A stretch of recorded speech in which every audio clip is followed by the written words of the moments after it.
Welcome back to the Sonic Unleashed playthrough, the final part of the grand finale, as you can probably tell by the copious amounts of Square Enix tier CG animation. And look at that blood! Beautiful! That looks like Nickelodeon slime. Yeah, I can see it, sort of. What is with the eyeballs, man? The way the eye has that sort of glowing red slit really is just asking for Resident Evil jokes. You see, eyeballs are creepy as they are normally considered to be like the gateway into somebody's like soul or personality. No, they're just creepy because they're slimy and gross. Okay, I was trying to get all philosophical and you ruined it. Thanks to this. Now, because the chaos symbols have left these Gaia temples, should the temples not fall apart? Shut up, Gareth. Invincible, I own you mode activate. I own you. It's time to wrap it up mode. Engaged. Okay, yeah, it's time to wrap it up. And may I just say, this boss sucks. Music's good, though. I liked the one in the Wii version.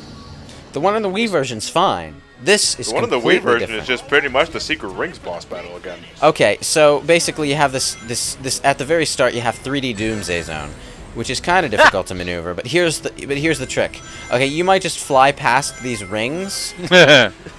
If you do that, you're fucked. Don't do it. Pick up as many of the fucking rings as you can along the way. Okay, so For the extra life. Oh, so wait, hold on. How does it do this? Is it the same kind of your rings are your time bar kind of supersonic? No, you have a health bar. This is the only game where Supersonic has a health bar, isn't it? Yeah, I think so, yeah. Yeah. Alright, so yeah, you're collecting the rings, not so much for your health, though, you know, it's important to keep that safe. But after you collect 50, you will get an extra life, so you can keep retrying this fight. Because once you get here, there's no rings. Only 50? Huh. What? Oh, wait, I'm sorry. Wait, is it 50 or it's 100? It may be 100. It's probably 100, but I don't know. No, I'm thinking of Sonic's Supersonic Cab, that's why. I think on the Wii version, rings are timed. I think so. I think rings are probably timed in the Wii version. I don't Yeah. remember, but he has a health meter here, and you don't have any more rings at this point, so you can't afford to get hit much. Okay, so here's what you do. You smack your face into things until they die. Okay, Like that's, Nights in the Dreams? That's supersonic standard, really.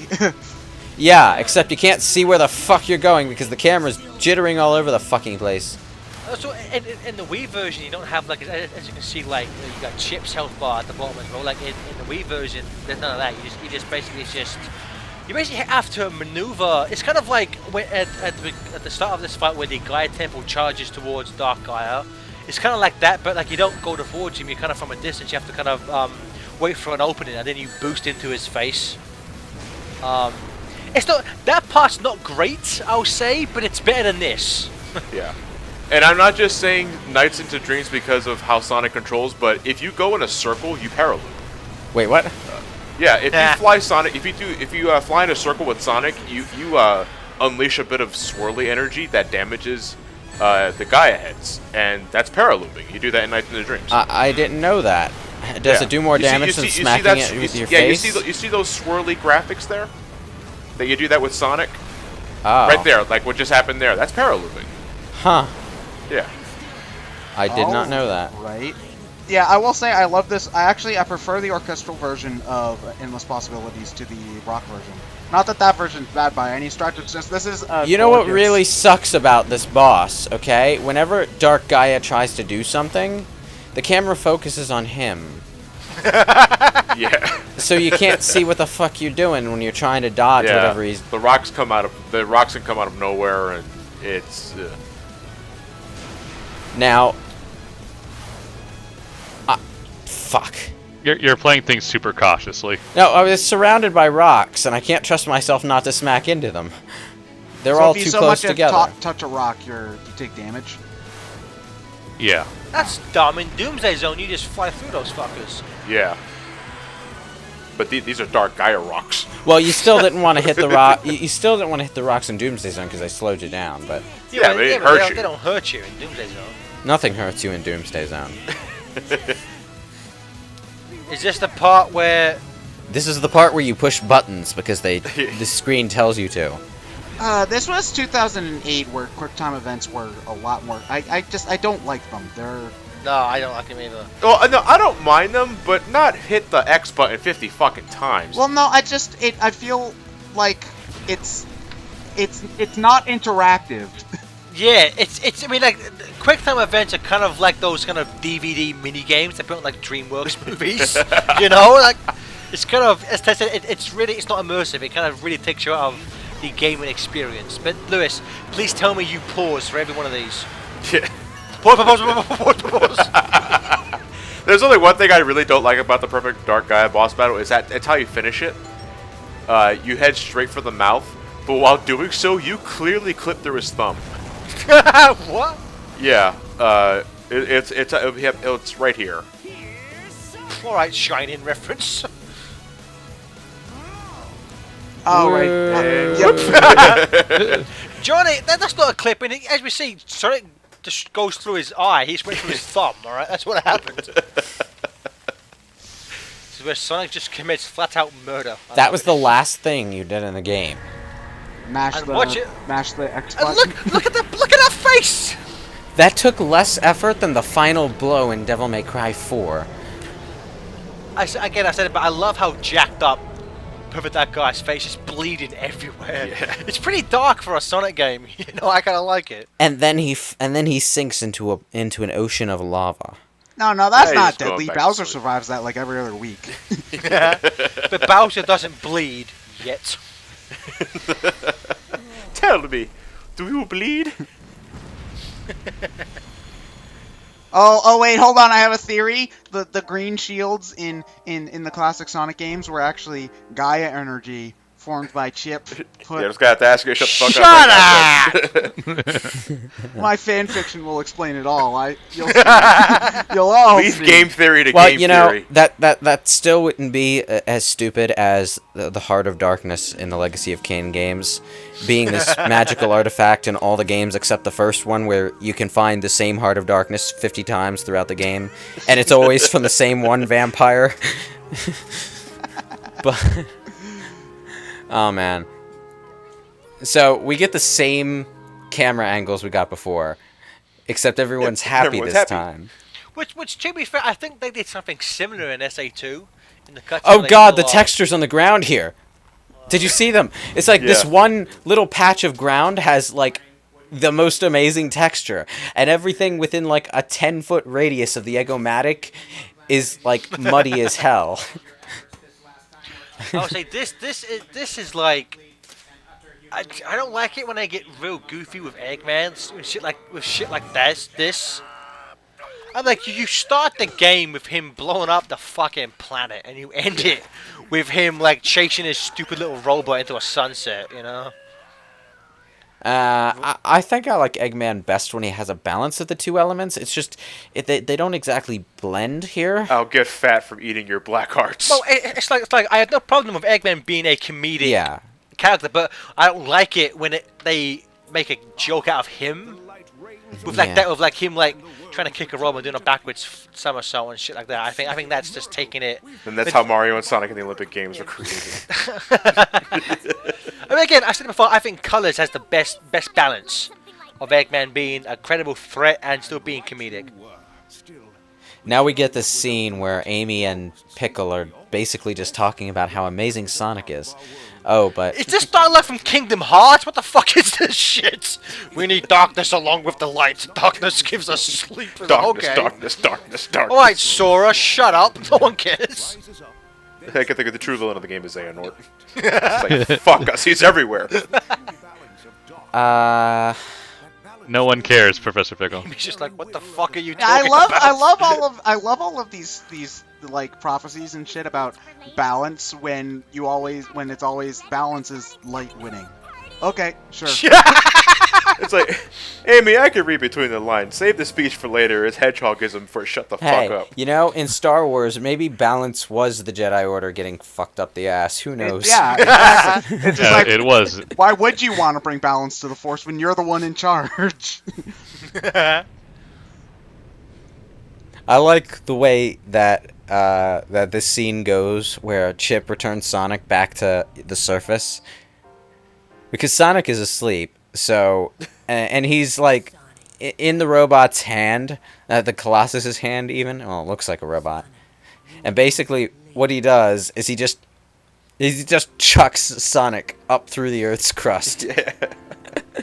He puts it on his thumb and just flicks him up. See, in the reverse, in the Heroes baseball team, the Gaia Coliseum is the pitcher. It's bigger than the baseball field. Now, I'm assuming this means the Gaia temples are permanently, Fucked. gone. Yeah. You know what? I really like the music in this cutscene and the last one. I think they're kind of. I generally. Come on, Light Guy, give him a thumbs up as you descend into the lava. I need a vacation. So here's my question: What happens if someone does this again? Well, Shit. Who cares? We just do it all over again. Yeah. We don't have the Gaia temples anymore. Yeah. People will build new ones. Hey, it's funny because that's how it happened at the beginning of the game. He was down, and then he went up, and then he went down again. Yes, John. That's called gravity. I mean, like that kind of gag, kind of like in Secret Rings, where it starts with him asking for a handkerchief, and it ends with him asking for more. Well, it's funny because Sonic just spent the last 10 minutes smacking his face into a dark spirit of the Earth, and he ends by smacking his face into the Earth itself. So. And then he also goes insane. Starts seeing shit. That hallucination just makes no sense. Why was he imagining doesn't. Chip being on the floor? Now we have this touching memento of Chip, which Sonic puts on like the bounce bracelet, and we never see it again. It's not like this is kind of like it's kind of similar in its tone to SA2 when they realized that Shadow is effectively dead in that game. Yeah. But I think it works better here. Well, because they didn't bring Chip Chip back in the next game. Well, no.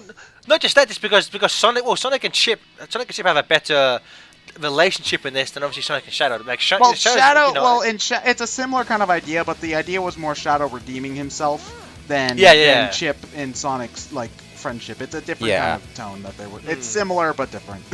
At the end of Sonic Adventure 2, it wasn't even Sonic who kept the bracelet. He gave it to Rouge. But here's the thing about the bracelet at the end of Sonic Adventure 2. It comes out of fucking nowhere, and nobody even realized until way later that it was supposed to be one of the bracelets that Shadow was wearing. It's like, how did Sonic it's like get there were that? multiple things floating in space when Sonic found the wreckage. There's the bracelet and Shadow's shoes. Which one has more meaning? He took the bracelet. This is the first game since SA2 to kind of have some of the credits over some of like a cutscene, if you will. Yeah. I reminded a lot of Sonic 3 and Knuckles credits. Yeah. So was Yeah. I will say, in terms of if it's opening cutscene and its credits, very cinematic how they present the opening and ending of this game. And there's 11 minutes left, guys. 11 minutes left. That's the camera. The camera came back. I like this. When you say cinematic, I think it's important to distinguish that between cinematic and cinematic gameplay, like because the whole trend about trying to make gameplay itself as cinematic as possible, as opposed to just having some cinematic elements in the game. No, this is good cinematic. I think QuickTime events are bad cinematic. Yeah. There's examples of both in this game. Big examples of both. I mean, I'm not sure if we talked about it, but I'm actually a very big fan of this song, "Endless Possibilities," sung by Bowling for Soup's Jared Reddick. I just think one of my, in terms of vocal songs, up there in my top 5 from Sonic games. Big fan of this. I like it. I think the orchestral version's better. Actually, I would agree with you if it was an actual orchestra and not fake instruments. No, that kind of ruins they're it for real me. instruments. They're not. They're not. No, it's synthesized. Are you sure? I could have. Yeah. Yes. Dude, I have the soundtrack, and in the booklet it links whenever there's a real instrument played. It's not like the guitars and shit. Actually, that's the point to bring up. I think in an earlier part, Lewis said if Jun Sonic had any influence in the soundtrack. Jun Sonic is actually playing the electric guitar for the Endless Possibilities orchestral version. Ooh, are you sure? nice. Because I know that like Solaris from 06 is synthesized, but I could have sworn that Endless Possibilities orchestra was orchestrated. It's a better fake orchestra, but it's still fake. Okay. It's like drums. The drums, bass, and guitars are all like properly played out. Everything else is just synthesized. Again, in terms of cutscenes, with the exception of the opening cutscene, everything's fake. Okay. And, all right, I'll take your word for it then. They have real orchestras from Colors onward, though, right? Yeah. Okay. Well, no. Well, again, like it's Lost World. Lost World was the first game to use the orchestra for boss battles. For like the Deadly Six theme. The Reach for the Stars orchestral wasn't actually orchestral either. Nope. In terms of the it wasn't a legitimate orchestra, not synthesized. Everything I know is a lie. again, to be fair, in Colors, that's like the best sounding fake orchestra they've had. Like it's synthesized, but it still sounds damn good. Yeah. Like it sounds on par with like the Mario Galaxy stuff, which I know is a full orchestra. I wouldn't go that far, but it sounds pretty good. I mean, yeah. One of the things I really do like about this credit roll is the pictures that pop up. Yeah. I like the credit roll up through Endless Possibilities. The song that plays after is probably the most boring thing I've heard out of a Sonic game. I love Dear My Friend. I gotta side with Ted on this one. I don't like this song. Same here. I don't like it either because I really like it. I get what they're trying to do with this song, but ultimately, I don't care about Chip. You guys really don't have souls. Fuck you. No, it's not even just on its own. I don't think that there's any like real I can understand trying to go for an emotional moment, but the song also has to climax as well for I think it to really hit home, and it kind of just stays at the same kind of tone the entire time, and it meanders. Ted with you. I disagree with that. I think when it goes into the final chorus, it does get better. Fuck you. I was like, why don't we wait until Sonic Unleashed to get a song like this? Actually, we did. To be fair, Secret Rings ends with a song very similar like this. The Worth a Chance. Yeah, and that's sung by Steve Conti, who's he's a big veteran of these sorts of things. Well, my problem with this song is, well, listen to the voice. What do you hear? I hear auto-tune. And nothing but auto-tune. Oh no, this isn't like Lil Wayne tier auto-tune. This isn't Cash, all right? Don't bring that shit up. Well, no, it's not Dreams. It's not the sweet Dreams from with the Sweet Akon remix, whatever the hell that remix. Yeah. Life is in a warm embrace. I have a very difficult time pulling emotion from a voice when the voice sounds blatantly mechanized. Well, in this case, at the very least, like I get a lot of emotion out of Speak to Your Heart, but that's. I'm not a big fan of that song myself. Wait, you don't like? What the hell, Gareth? Well, see, you two are just polar opposites. Well, see, you know why? I'm gonna bring things down for a little bit. One of my grandmothers died around the time of this game came out. Aww. And so that's why I like this song. Oh, okay. I just equated it. So now you feel like a piece of shit, don't you, Ted? Okay, I can. You know what? To be honest, I can completely understand for that because I have a similar thing with a specific part of Paper Mario: The Thousand Year Door. Kind of hits me in the same sort of way, so I can understand that. Yeah, the memories attached to a piece of music can really stick with you. For example, there are some random songs that I used to listen to while reading Mass Effect novels that for some reason just make me think of Mass Effect whenever I hear them. And they have nothing to do with space, Mass Effect, aliens, or anything. I'm not really sure why. For some reason, We Didn't Start the Fire just has a real Star Trek vibe for me. I don't know why. Well, again, it's another thing in terms of this game and music. It's a weird thing, but like one of the moments when I realized the moment when I realized I wanted to marry Carrie, I was listening to the first Tornado track. So like whenever I looked down, I looked at my wedding ring, I said do do do do do do do do do do do do do do. Man, I hope you played that at your wedding. Just had someone with a pipe organ playing that exact sheet music as you walk down the aisle. God help us if any of the rest of us ever get married, because it's gonna be the most nerdy fucking thing I think ever. Like. Again, nothing will beat for me. Kerry walking down with the like orchestral Great Fairies fountain theme. Beautiful. Fucking Oh man. Yeah, Sonic Unleashed. These credits have been going on for like a good 8 minutes. So yeah, I think we have enough time for final thoughts. Yeah, well, I'll go first. I haven't played the HD version. No thoughts either way there. But I remember liking the Wii version just fine. You know, the werehog stuff was boring but playable, I think is the most important thing. There was never anything that was unplayably bad. I think we've gotten better games since this, and I don't see an awful lot of reason to go back to it, personally. That's just me, though. So I love that picture of Chip with that lollipop. That's hilarious. Eggman-themed lollipops, I want one. Oh, yeah, you can revisit the Eggman Land hub world after you beat the game and buy some food items and stuff there. And so who's up next for final thoughts? Why don't you go, Ryan? Oh, me? Yeah. Okay, well, ultimately I'm kind of like Ted. I feel that there's so many better games that have come after this that we don't really need to go back to this anymore. For me, this was when Sonic turned around from falling down the dark spiral. It's not even a matter of turning around, he got up. Yeah. It wasn't a huge leap. That for me, that was colors. But for me, this was the turnaround when he stopped, when it stopped kind of spiraling out of control and it started being good again. I'm of a similar mindset.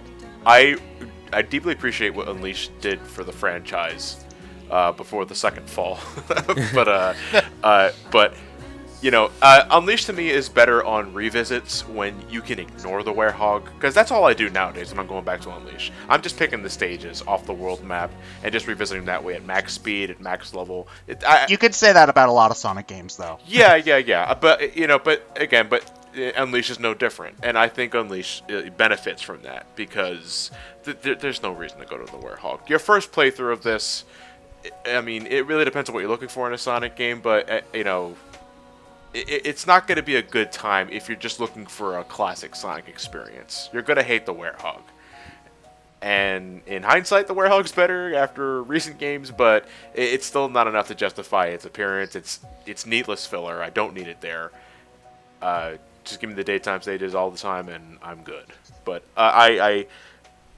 Sonic Team did good in the process of restoring Sonic's reputation after 06 with Unleashed. You know, the production values are really up there. Again, I still think it's the best looking Sonic game, period. Until we get maybe the anniversary title on the PS4 or Xbox One. But yeah, Sonic Unleashed looks great. Daytime stages are pretty cool, but it has problems. Yes, indeed.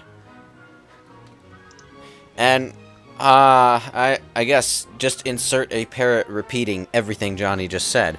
Yeah, I have no further thoughts to offer. Yeah. How about you, Gareth? I'd say it's you know, the same thing, but I'd say it's a game I appreciate and respect more than I necessarily love. It's an important game in Sonic's history, as Ryan said. This was, I mean, after 06, I guess they were like, we really have to try on the next one, otherwise our franchise will just be gone, you know, like we won't be able to win people back. So on that level, I kind of, I mean, I like what it does, and you know, I like a lot of its ideas and themes more than I like to play it. If that makes any sense. Again, because after Colors and Generations, it's hard to come back and play this and not just be like, I wish I was playing Generations, you know. Yeah. Yeah, Unleashed unfortunately has that werehog stink, even though you can ignore it. I say, Johnny, I would say even in terms of just how Sonic controls, even that, like, I mean, I like the fact that compared to 06, yes, I prefer to play this, but even the daytime stage, I'm still like, man, this control is just not what it should be. Yeah, and it didn't quite get there until the 2 games that came after. Even then, I still think the potential hasn't exactly been reached with Unleashed daytime level design. Generations got multiple pathways down pat, but I would love to see design like that with original aesthetics, and not so much with anniversary callbacks. Wait, what's that? You want a completely different gameplay style, John? No. Okay, you got it. All right, come on, bring in the. You want parkour, Johnny? That's what he wanted, gentlemen. It's like they don't speak the same language as me.